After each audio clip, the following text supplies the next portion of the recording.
From the book of Psalm chapter 90 verse 12. Zaburi 90 verse 12. 90:12. How to effectively plan and manage your day. Namna gani unaweza kuipangilia siku yako vizuri na ukaimanage. Psalm chapter 90 verse 12. 90 verse 12. Zaburi 90:12. The Bible says, so teach us to number our days. Biblia inasema basi utujulishe kuzihesabu siku zetu. Teach us to number our days. Utufundishe kuzihesabu siku zetu. That we may present a heart of wisdom. Tujipatie moyo wa hekima. So a wise man only plans for a year and lives it. Kwa mwenye hekima huwa anapanga kwa ajili ya mwaka wake. But the person with a high level of wisdom, lakini mtu mwenye kiwango cha juu kabisa cha hekima, he plans for each and every day. Anapanga kwa kila siku. Because a failure in a day is a failure in a week, a failure in a week is a failure in a month, and a failure in a month is a failure in a year. Kwa sababu kushindwa kwa siku ni kushindwa kwa wiki, na kushindwa kwa wiki ni kushindwa kwa mwezi, na kushindwa kwa mwezi ni kushindwa kwa mwaka mzima. God created this world in every day. Mungu aliumba ulimwengu huu kwenye kila siku. The sixth day of creation, siku 6 za uumbaji, there was laid plan for how we are going to do it. Ilikuwa imeshawekewa mipango namna gani ya kufanya. So there are 8 steps you can use. Kwa kuna hatua 8 ambazo unaweza kuzitumia. You can use to plan your day. Ambazo unaweza kutumia kupangilia siku yako. And I said this session will be very short. Na nimesema session hii au kipindi kitakuwa ni kifupi sana. So please follow me very carefully. Kwa tafadhali nifuatilie kwa makini sana. Before those steps, let me remind you that 1 minute of planning equals to, it saves you 10 minutes of execution. Nataka nikukumbushe dakika moja ya mpango inaokoa muda ungeweza kutumia dakika 10 kwenye kutimiliza mpango wako. Every 1 minute you use in planning, kila dakika moja unayotumia kwenye kupanga, it saves you 10 minutes during execution. Inakusaidia uweze kuokoa dakika 10 katika kutimiliza mpango wako. That's why Abraham Lincoln, the former president of the United States of America, ndio maana Abraham Lincoln ni rais wa zamani wa Marekani, he said, if you give me 10 hours to cut down a tree, Aisema kama unaweza kunipa masaa 10 niweze kukata mti, I'll use 6 hours to sharpen my axe and 4 hours to cut the tree. Nitatumia masaa 6 kunoa shoka langu na masaa 4 kuangusha mti. So number 1, kwa hatua kwanza, plan your day a night before. Panga siku yako usiku kabla hiyo siku. Plan your day a night before. Panga siku yako usiku kabla hiyo siku. From experience, it will take you only 15 minutes to plan for a day. Kwa uzoefu wangu itakuchukua dakika 15 tu kuipangilia siku yako. You can use your diary. Unaweza kutumia diary yako. You can use your notebook. Unaweza kutumia notebook yako. You can also use your app, planning app on your phone. Unaweza kutumia pia ile planning app kwenye simu yako. When you plan a day night before, unapoipangilia siku yako usiku mmoja kabla, you help your subconscious mind to start working on what you are going to do in the next day when you are asleep. Inakusaidia akili yako kwanza kufanyia kazi kabla hiyo siku haijaanza. Because your subconscious mind doesn't sleep. Kwa sababu kuna sehemu ya akili yako inakuwa ilali. That's your heartbeat continues even when you're asleep. Ndio maana hata mapigo ya moyo wako yanaendelea hata pale unakuwa umelala. So don't plan your day in the morning. Kwa usipangilie siku yako asubuhi. No, plan your day a night before. Hapana, pangilia siku yako usiku mmoja kabla hiyo siku. It will save you a lot of hassles. Itakuokoa kutoka kwenye vitu vingi. Step number 2, create your to-do list. Hatua ya pili, andaa vitu ambavyo utaenda kuvifanya. Create your to-do list. Andaa vitu vya kwenda kuvifanya. List of things you want or you wish to do on a particular day. Orodhesha vitu ambavyo unatamani kuvifanya kwenye siku hiyo maalum. Everything. Kila kitu. Even calling somebody. Hata kumpigia simu mtu. Going to the bank. Kwenda benki. You want to wash your clothes. Unataka ufue nguo zako. Write everything down. Andika kila kitu chini. List of everything that you want to do. Orodha kila kitu unachotaka kufanya. Number 3. Number 3. After you have your list, baada ya kuwa na orodha yako, determine your high value task.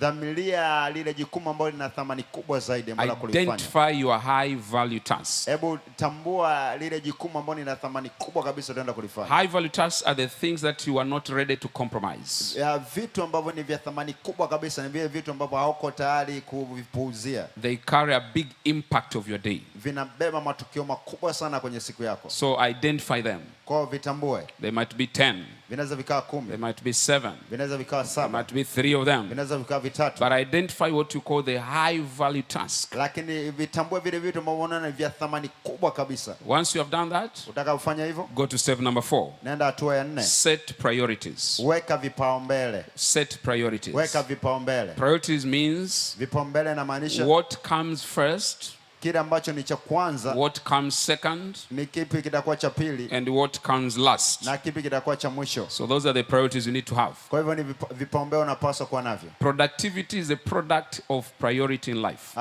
Kuwa mtu wa matokeo inatokana na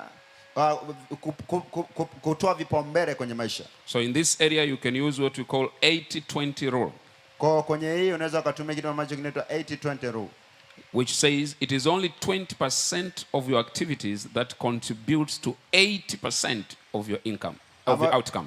Ambayo inasema ni 20% tu ya shughuli zako ambazo zinachangia 80% ya kipato chako. So people who are most productive in life, kwa watu ambao wana uzalishaji mkubwa kwenye maisha, they don't try to concentrate on everything at the same effort. Hawajaribu kuwekeza nguvu kwenye kila kitu kwa nguvu ile ile. They identify the high priority task, wanatambua vile vitu ambavyo ni vya thamani kubwa, and then they put priority on those. Na wanavipa vipaumbele hivyo vitu. So you can ask yourself this question to determine what is your priority. Kwa unaweza kujiuliza mwenyewe swali hili ili uweze kutambua nini ni kipaumbele chako. Let's say I have a list of 10 things. Ngoja tuseme una orodha vitu 10. If I ask myself, nikijiuliza mwenyewe, if I'm told you will only be able to do one thing for today, kama nikiambia naweza nikafanya jambo moja tu leo, what will I choose? Nitachagua nini?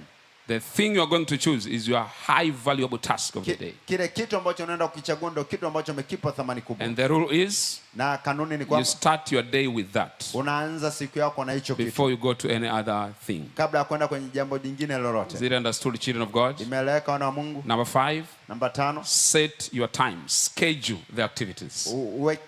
Weka muda, pangilia muda kwenye shughuli zako. Schedule activities. Pangilia muda kwenye shughuli zako. You already have your list. Tayari una orodha yako. It's not enough. Haitoshi. You already have high value task. Umeshaona kitu gani cha thamani kubwa. It's not enough. Haitoshi. You now have priorities. Sasa una vipaumbele. What comes first, second and last. Kipi kitaanza, cha pili na cha mwisho. Now set time, assign time to every task. Sasa pangilia muda kwenye kila shughuli ulionayo. Which time of the day are you going to do that? Ni muda gani wa usiku utaenda kufanya hicho? How long are you going to do that? Ni kwa muda gani utafanya? Even going into social media, you need to schedule time for that. Hata kwenda kwa kuangalia mitandao ya kijamii na kupasa uwekee muda kwa ajili. Don't go there every time because you will waste your time. Usiingie kule kila wakati kwa sababu utapoteza muda wako. Research has shown utafiti umeonyesha an average person nowadays gets into social media 300 times from morning to evening.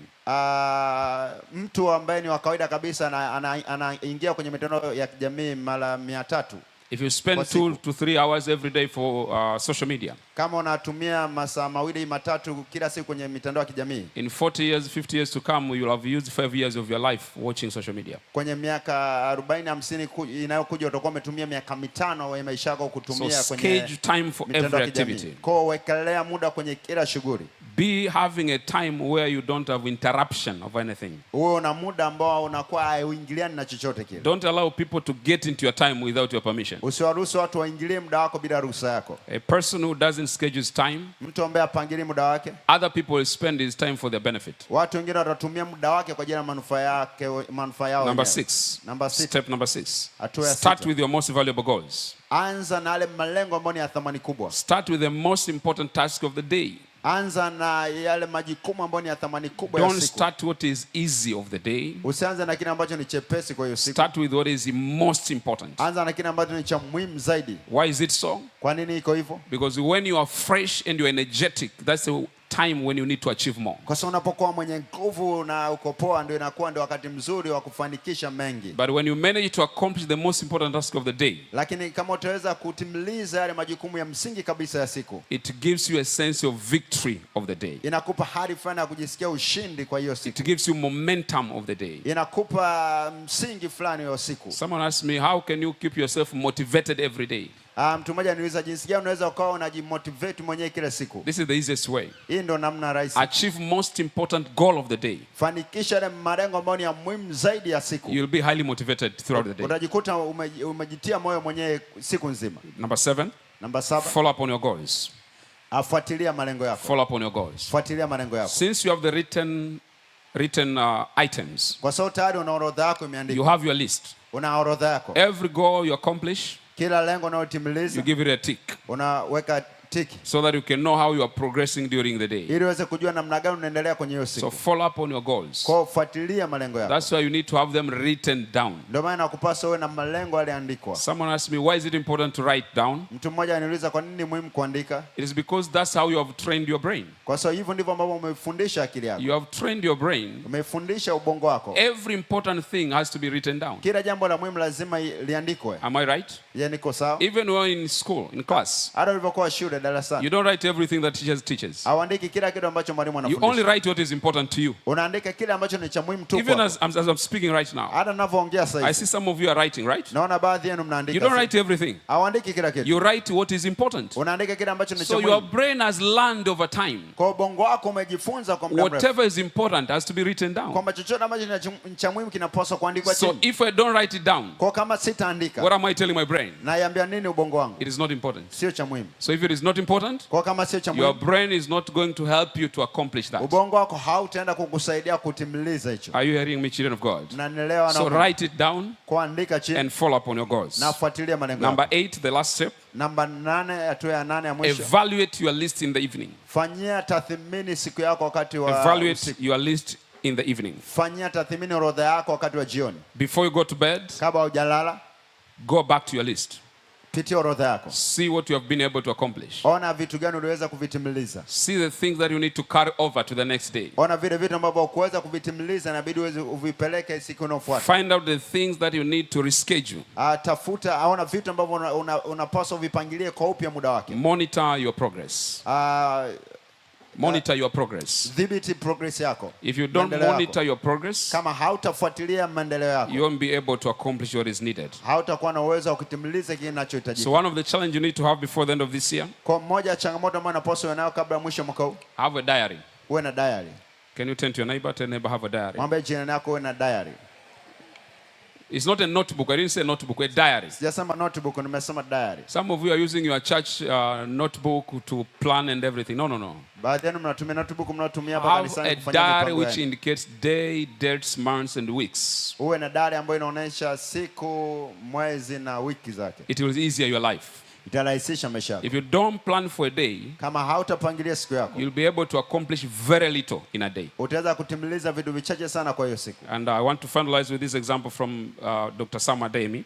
Nataka nimalizie kwa mfano huu kutoka kwa Dr. Sam Ademi. When he went to Bishop David Oyedepo, alipoenda kwa Askofu David Oyedepo, and he asked him, how can I achieve much in a day and in my ministry? Na akaenda kumuuliza namna gani nitafanikisha sana kwa siku na kwenye huduma yangu. He gave him a very simple example. Alimpa mfano rahisi sana. He said, let's take 2 people. Akasema tutachukua watu wawili. The one folds every clothes and put it in a bag.